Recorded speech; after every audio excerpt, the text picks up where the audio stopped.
balance natin is 500 pesos. So, lagay lang natin dito yung withdrawal amount, which is 500 pesos. Then, tap natin dito mga lods, itong apply withdrawal. Ayan. So, application for withdrawal, okay, successful. Okay. So, ito na nga mga lods, no? So, nakapag-withdraw nga pa tayo dito ng 500. Okay, at bali, ito na nga mga lods, no? So, na-receive na nga natin yung ating withdraw.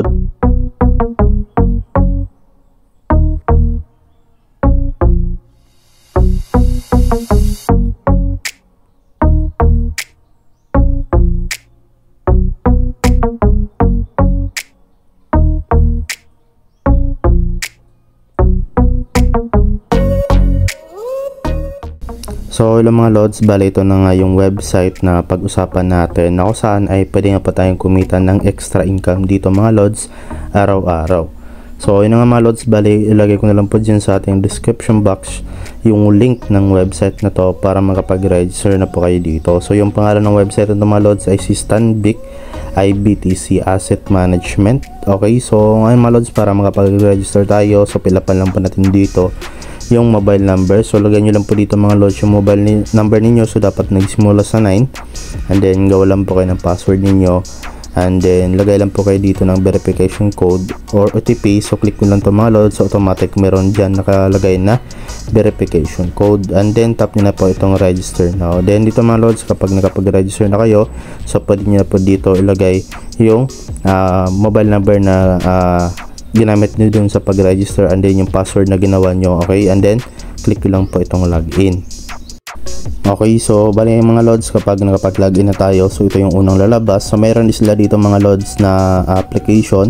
So pwede rin nyo i-download yung kanilang application mga lods, no? So itap nyo lang itong start download, no? So X lang muna natin, and then dito mga lods, mayroon din sila dito na Telegram, okay, account. So dito, follow our official Telegram channel for the latest news and discount. So itap na lang natin dito mga lods yung follow now.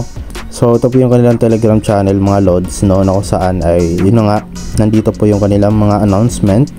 At dito, okay, ayan, nakita nyo yung mga user ng kanilang application is yun nga nakapag-withdraw na nga po dito mga lods.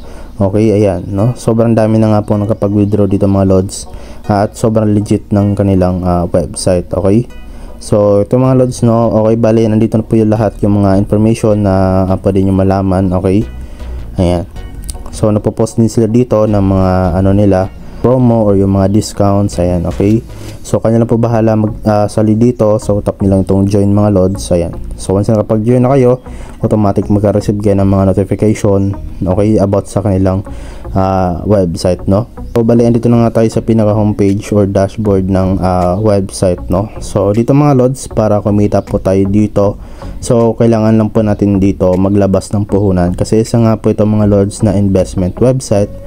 So meron ditong involved na risk, no. So ngayon mga lods, bali papakita ko sa inyo yung proof na legit yung kanilang website mga lods. So click natin tong mboard or message board nila mga lods. So andito po yung kanilang mga proof na talagang naka-receive po yung mga user ng kanilang website ng kanilang withdrawal. So sabi dito mga lods, super legit na talaga ni IBTC. Thank you so much, sa receive ko na yung withdrawal ko today.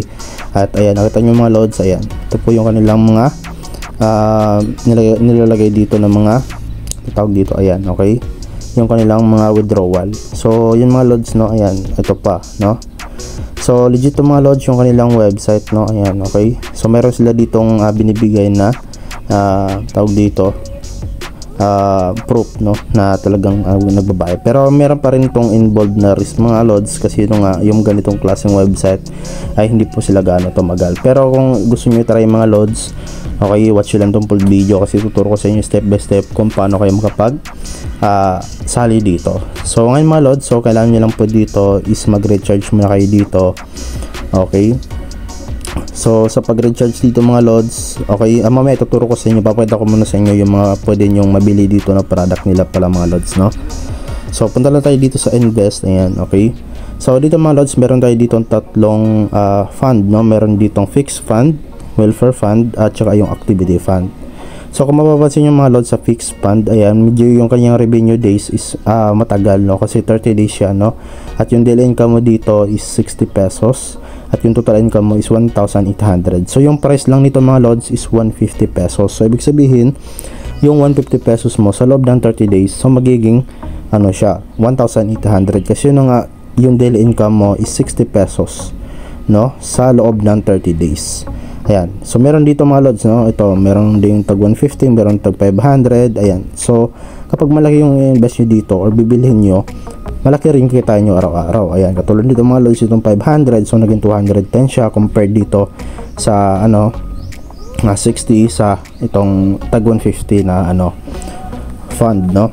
So dito mga lods, so kung bago lang po kayo dito, so hindi ko recommended na magbili kayo dito ng mas mahal kasi yun nga, hindi pa natin alam kung gaano or ilang days to tatagal tong website na to kasi yun nga, okay, alam naman natin, no, na may involved dito na risk. Okay, so always do your own research mga lod and invest only what you can afford to lose na lang. Okay, yun lang po yung masasabi ko. Or okay, nasa sa inyo pa rin yan. So mas maganda, mas mainam na itry mo na itong tag 150 para hindi gaano mabigat, no. And then dito mga lods sa welfare fund, so sa welfare fund mga lods, mas maganda dito kasi yung revenue days niya lang is 3 days lang, at kumbaga sa loob ng 3 days tutubo na yung pera mo. So for example, itong 150 mo magiging 120 siya sa daily income at yung total income mo is 360. So okay, naging times 2 na nga po yung ano nyo dito mga lods, no? So lagpas times 2 pa yung kinita nyo sa 150 ninyo. Okay, ayan. So ngayon mga lods, kung gusto nyo pong bumili, ayan, tap nyo lang to. And then dito mga lods, so kailangan is meron po kayo ditong balance sa inyong recharge na 150. So dito kasi yung total na pwede yung total na mabili niyo or kailangan yung gastusin is 150. So click nyo itong buy now. Then kailangan nyo lang dito mga lods para makapag-buy na kayo, kailangan nyo lang mag-recharge. Ayan, tap nyo lang itong recharge.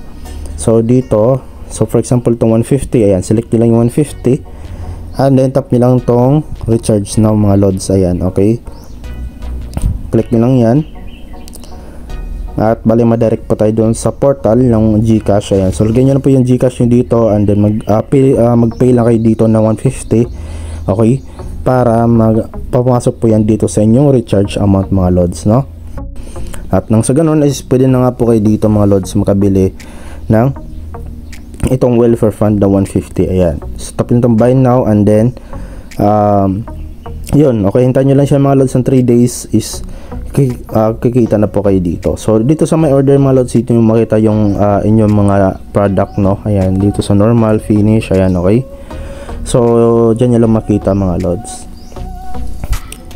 Okay, so yun mga lods, no, bali hintayin nyo lang siya mga lods dito kapag nakabili na kayo. Hintayin nyo lang siya ng kung ilang days yung inyong product na binili. So for example 3 days, maghintay lang ng 3 days, then automatic babalik na po sa inyo yung puhunan ninyo at saka yung na ano ninyo, profit ninyo. Okay, so dito pala mga lods, sa mga gusto po dito mag-earn through invite, no, so maganda dito mga lods kasi malaki yung kanilang binibigay na commission. So okay, so punta kayo dito mga lods sa homepage and then makita nyo itong daily invite rewards. So dito, invite friends to register as one member to receive a commission bonus of 25 pesos. So ito yung commission level 1 mga lods, which is 35%, no. So sobrang laki niyan mga lods, no. So ayan, okay, 35% mga lods. So sobrang laki, no, halos na 50% na yung commission ninyo. At sa level 2 naman mga lods, so itong level 1 mga lods is direct invitation yan. So ikaw yung nag-invite niyan. At sa level 2 naman is 4%, no. So yung invite mo is nag-invite rin siya ng friend niya. So ayan, yan po yung level 2. At sa level 3 naman mga lods, yun na yung mga third party na. Okay, so ito yung invitation link mo mga lods, no. Copy mo lang to, ayan, copy mo lang at i-share mo yan sa mga kaibigan mo. Okay, so para makapag-earn ka nga po dito ng commission. So ito din yung kanilang more task rewards. So meron sila ditong kung makapag-invite ka ng 5, so meron ka reward na makukuha na 75 pesos. Ayan, palaki ng palaki yan mga idol kapag marami na kayong na-invite dito. Ayan, so for example ito, sobrang laki ng pwede nyong ma-earn dito mga lods sa kanilang website. So ngayon mga lods is tuturo ko na nga po sa inyo ngayon dito kung paano nga ba dito mag-withdraw mga lods. Okay, so dito mga lods, okay, papakita ko sa inyo kung talagang legit nga ba. Okay, kasi yun nga, magla-live withdrawal tayo dito ngayon mga lods, no. So punta lang tayo dito sa ating account at makita nyo dito meron ako dito mga lods na withdrawal na 500 pesos, no? So ngayon bago tayo mag-withdraw, so kailangan natin dito mga lods maglagay ng ating bank card, no? So click lang natin yan and then select lang tayo ng bank and then pili po tayo dito ng GCash or PayMaya Philippines. So syempre GCash tayo, so lagay lang po natin dito yung GCash name natin at saka yung GCash number natin and then tap lang natin tong add bank card, no? So yun mga lods, kapag nakapaglagay na po kayo ng inyong bank card, so proceed na tayo sa pag-withdraw. So para makapag-withdraw tayo, so click nyo lang tong withdrawal, ayan. And then dito mga lods, dito sa trade password, so meron pala ditong trade password, so back tayo. So punta tayo dito sa trade password, ayan. So mag-create lang po tayo dito mga lods. So ang kailangan nyo lang gawin is mag-verification code tayo. Okay, tap nyo lang itong verification code or itong send. And then gawa lang po tayo dito ng trade password natin. Okay, and then tap lang po natin itong update trade password. So ito po yung mga lods, no, yung explanation nya. So kapag mag-withdraw tayo is kailangan natin ng trade password. Okay. Okay, so yun mga lods, so kapag lagay na nga po dito ng trade password, so balik tayo dito sa withdrawal. So ito na nga mga lods, no, ito yung amount. So ayan, yung balance natin is 500 pesos. So lagay lang natin dito yung withdrawal amount, which is 500 pesos. Then yung trade password natin is ilagay lang po natin dito mga lods. At saka lagay lang natin choose bank card natin. So okay, so syempre ito GCash. Ayan, and then tap natin dito mga lods itong apply withdrawal. Ayan. So application for withdrawal is successful. Okay, mga lods, nakita nyo is zero na nga po yung balance natin. Okay, so tingnan natin dito mga lods sa bill. Ayan, so ito na nga mga lods, no? So nakapag-withdraw nga pa tayo dito ng 500. So ayan, so tingnan natin mga lods kung legit nga ba itong kanilang website or ma-receive nga ba natin yung kanilang or itong ating withdraw dito na 500 pesos. Okay, at bali ito na nga mga lods, no? So na-receive na nga natin yung ating withdraw doon sa website. At nakita nyo mga lods na 460 yung na-receive natin. So yung mga lods, hindi po siya buo na 500 pesos kasi nga meron po siya dito na 8% na fee, no? So nakita nyo mga lods na meron po ditong withdrawal tax rate na 8% mga lods. So yun nga, naging 460 na lang yung na-receive natin sa ating 500 pesos.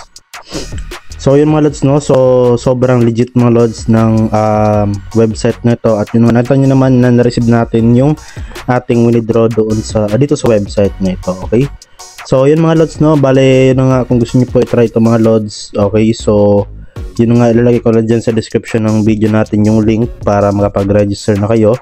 At disclaimer lang mga lods, no, so yun nga. Okay, always do your own research at invest only what you can afford to lose na lang mga lods, kasi yun nga, okay, meron pa rin ditong risk, no, na involved. So yun mga lods, no, bale hanggang dito lang yung video natin. Okay, so maraming salamat po sa iyong panonood mga lods.